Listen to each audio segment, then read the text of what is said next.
नीति वचन उसके 15वें अध्याय के 3 पद में लिखा है, यहोवा की आंखें सब स्थानों में लगी रहती हैं, वो बुरे भले दोनों को देखती हैं।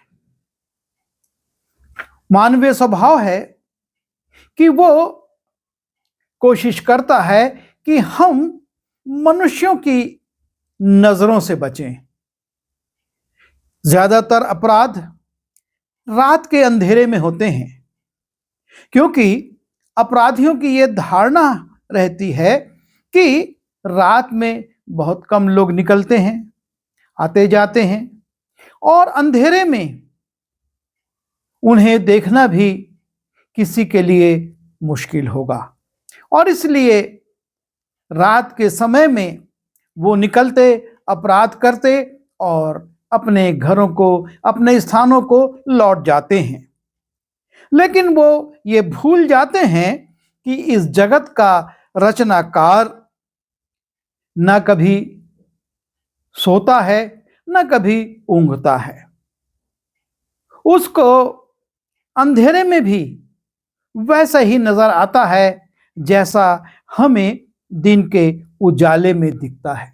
उस राजा उसके 5वें अध्याय में जब हम जाते हैं, वहां पर एक पात्र है, गेहजी, एलीशा का सेवक था, और वो एलीशा के साथ साथ रहता था, और वो ये बात भूल गया था कि एलीशा के विषय में आराम का ही एक व्यक्ति ये कहता है कि एलीशा जो इस्राएल में भविष्यवक्ता है, वो इस्राएल के राजा को वो बातें भी बताता है जो तू, अर्थात आराम का राजा, शयन की कोठरी में बोलता है।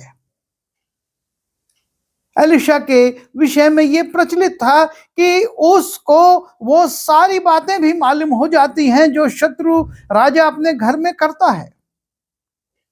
वो एलीशा के साथ साथ रहता था, उसकी सेवा में, उसकी सेवकाई में वो सहयोग करता था, और उसके बावजूद वो अपने मालिक के विरुद्ध में चला जाता है।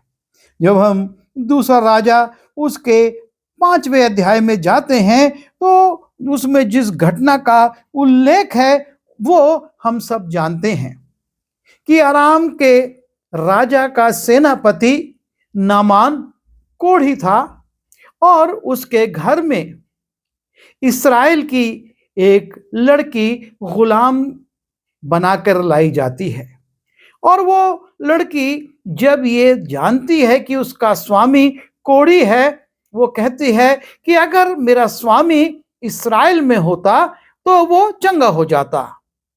और ये बात जब नामान को मालूम होती है, वो आराम के राजा से एक पत्र लेकर इस्राएल के राजा के पास जाता है, और इस्राएल के राजा ने जब उस पत्र को पढ़ा तो वो घबरा जाता है।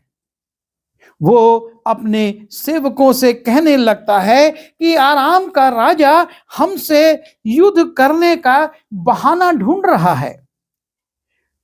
जब हम दूसरा राजा उसके 5वें अध्याय के 7वें पद को देखते हैं, लिखा है, इस पत्र के पढ़ने पर इस्राएल का राजा अपने वस्त्र फाड़ कर बोला, क्या मैं मारने वाला और जिलाने वाला परमेश्वर हूं कि उस पुरुष ने मेरे पास किसी को इसलिए भेजा है कि मैं उसका कोढ़ दूर करूं? सोच विचार तो करो, वो मुझसे झगड़े का कारण ढूंढता होगा। और इस प्रकार से जब नामान आराम के राजा का पत्र लेकर इस्राएल के राजा के पास आता है, वो भयभीत हो जाता है।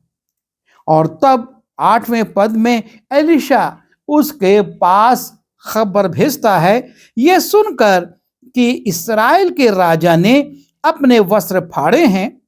परमेश्वर के भक्त एलीशा ने राजा के पास कहला भेजा, तूने क्यों अपने वस्त्र फाड़े हैं? वो मेरे पास आए, तब जान लेगा कि इस्राएल में भविष्यवक्ता तो है। और इस प्रकार से एलीशा नामान को अपने यहां आमंत्रित करता है कि नामान उसके पास आए। और नामान एलीशा के पास आता है और एलीशा अपने सेवक से नामान को सूचना देता है कि जाए और यरदन नदी में 7 बार डुबकी मारे, उसका कोढ़ जाता रहेगा। एलीशा का यह व्यवहार नामान को, जो कि एक बड़ा अधिकारी था, एक देश का सेनापति था, बड़ा अपमानजनक लगता है। और वो ये सोचता है कि एलीशा ने मुझको यहां बुलाकर अपमानित किया है, और वो लौटने लगता है। पर तब उसके कुछ सेवक उसे समझाते हैं कि यदि भविष्यवक्ता कुछ कठिन काम बोलता तो तू अवश्य करता। तब जब वो ये सरल काम बोल रहा है कि यरदन में 7 बार डुबकी लगा ले, तो इसको करने में क्या हर्ज है। और तब नामान उनकी सलाह को मानकर यरदन में जाता है, 7 बार डुबकी लगाता है। 14वें पद में लिखा है, तब उसने परमेश्वर के भक्त के वचन के अनुसार यरदन को जाकर उसमें 7 बार डुबकी मारी, और उसका शरीर छोटे लड़का सा हो गया और वो शुद्ध हो गया, उसका कोढ़ समाप्त हो गया। और जब ये बड़ा आश्चर्य कर्म होता है तो धन्यवादी हृदय के साथ नामान फिर से एलीशा के पास आता है और चाहता है कि एलीशा उससे भेंट स्वीकार कर ले। वो उसको कुछ भेंट देना चाहता है, परंतु एलीशा कुछ भी लेने से इनकार कर देता है। जब हम दूसरा राजा उसके 5वें अध्याय के 5वें पद को देखते हैं, वहां पर लिखा है कि नामान 10 किक्कार चांदी, 6000 टुकड़े सोना और 10 जोड़े कपड़े लेकर रवाना होता है। वो एलीशा को 10 किक्कार चांदी देना चाहता है भेंट में, 6000 टुकड़े सोना और 10 जोड़े कपड़े भेंट करना चाहता है। पर एलीशा कुछ भी लेने से इनकार कर देता है, वो कुछ भी नहीं लेता है। और जब नामान लौटने लगता है, तब गेहजी, जो कि एलीशा का सेवक है और एलीशा के इस व्यवहार से संतुष्ट नहीं है, उसको बड़ा बुरा लगता है कि इतनी कीमती कीमती चीजें लेकर ये व्यक्ति आया और उसके स्वामी ने कुछ भी नहीं लिया। और तब 20वें पद में लिखा है, वो उसके यहां से थोड़ी दूर चला गया था।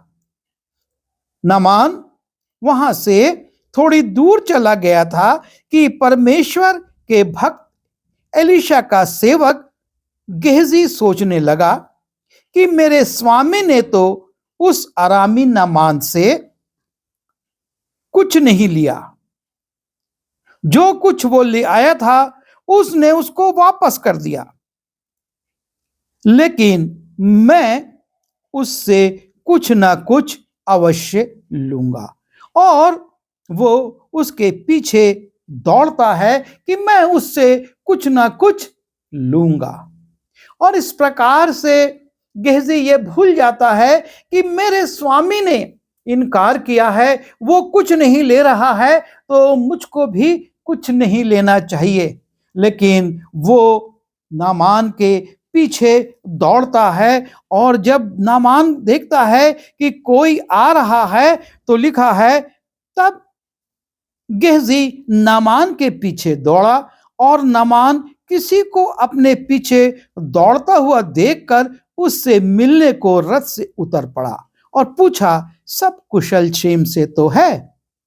और जब नामान गेहजी से मिलता है, कुशल क्षेम पूछता है, तो गेहजी उससे कहता है, उसने कहा, हाँ, सब कुशल क्षेम है, परंतु मेरे स्वामी ने मुझे यह कहने को भेजा है कि एप्रैम के पहाड़ी देश से भविष्यवक्ताओं के चेलों में से 2 जवान मेरे यहां अभी आए हैं, इसलिए उनके लिए 1 किक्कार चांदी और 2 जोड़े वस्त्र दे।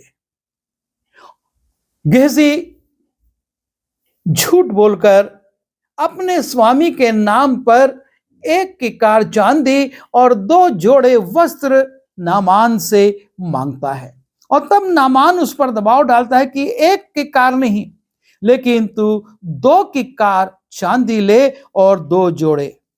और नामान ने कहा, 2 किक्कार लेने को प्रसन्न हो।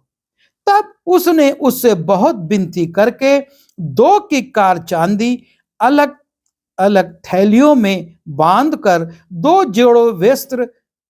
जोड़े वस्त्र समेत अपने 2 सेवकों पर लाद दिया, और वे उन्हें उसके आगे आगे ले चले।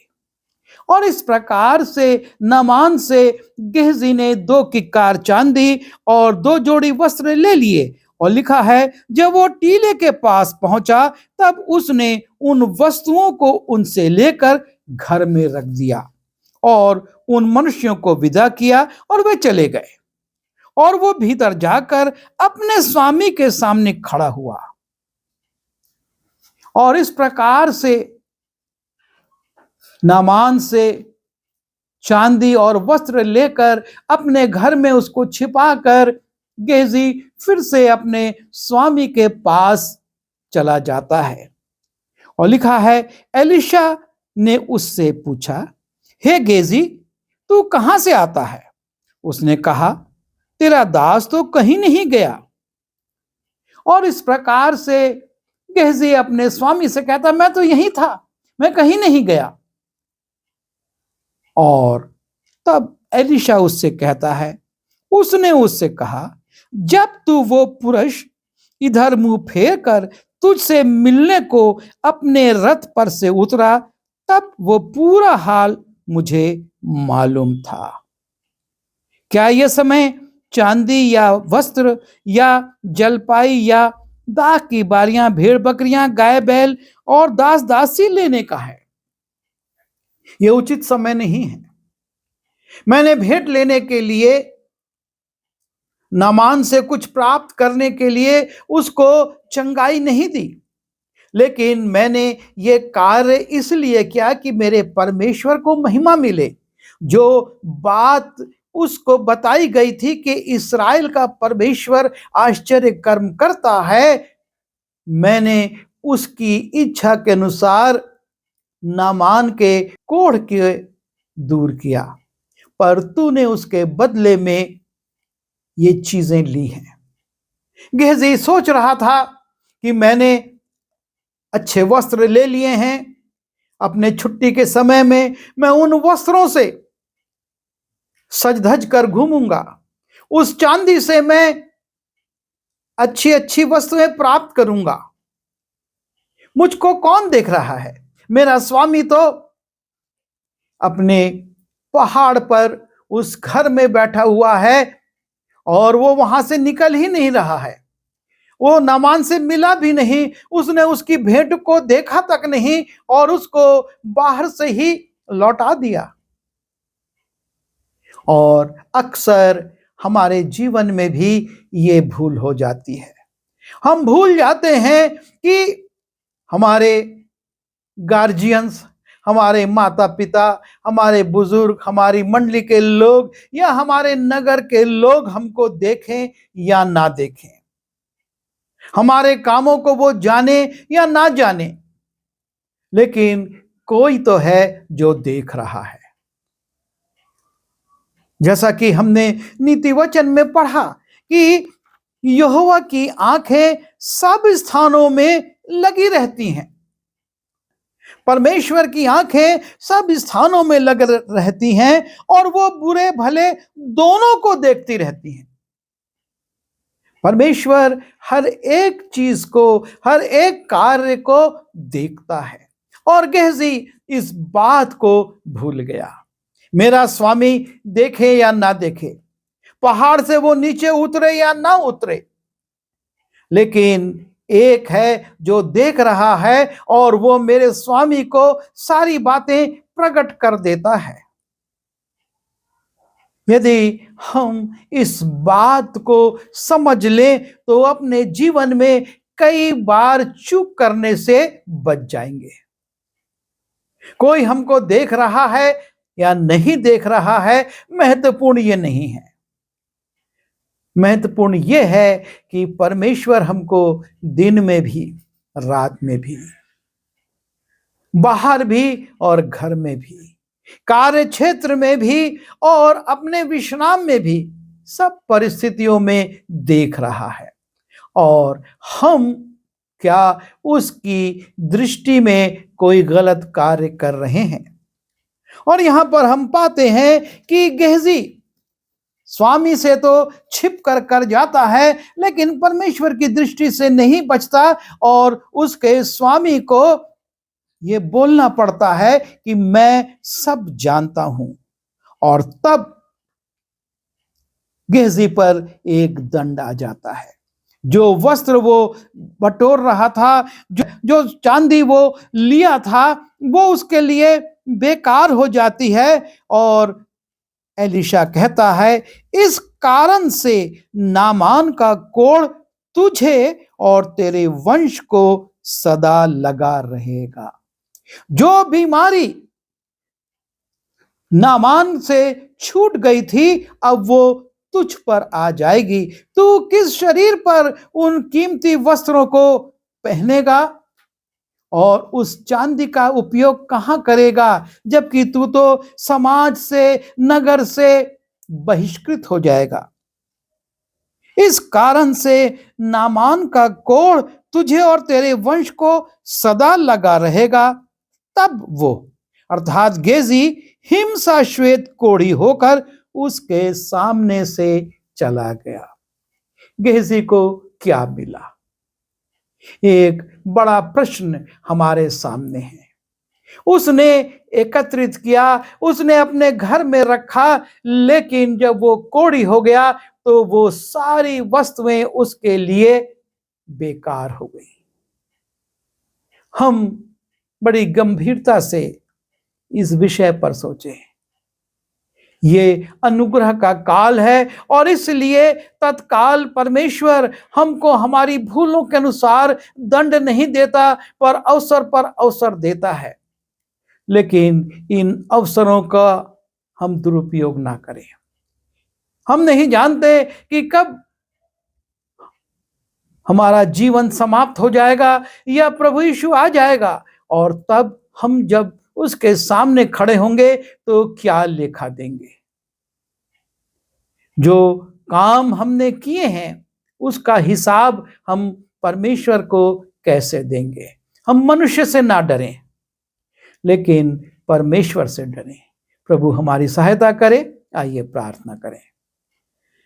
पिता परमेश्वर, एक बार फिर हम इस सेवक के विषय में सीखे हैं जिसने अपने स्वामी के विरुद्ध और तेरे विरुद्ध कार्य किया और इसका बड़ा दंड उस पर आ गया। हम मनुष्य प्रभु, मनुष्य से डरते हैं, मनुष्य से छिपते हैं, मनुष्य से बचते हैं, पर तेरी दृष्टि से हम बच नहीं सकते। और इसलिए हमको ऐसा अनुग्रह दे कि हम मनुष्य से ना डरें, तुझसे डरें, और मनुष्य को प्रसन्न करने की कोशिश ना करें, पर तुझको प्रसन्न करें, ताकि तुझसे प्रतिफल पा सकें। विनती यीशु के नाम से मांगता हूं, आमीन।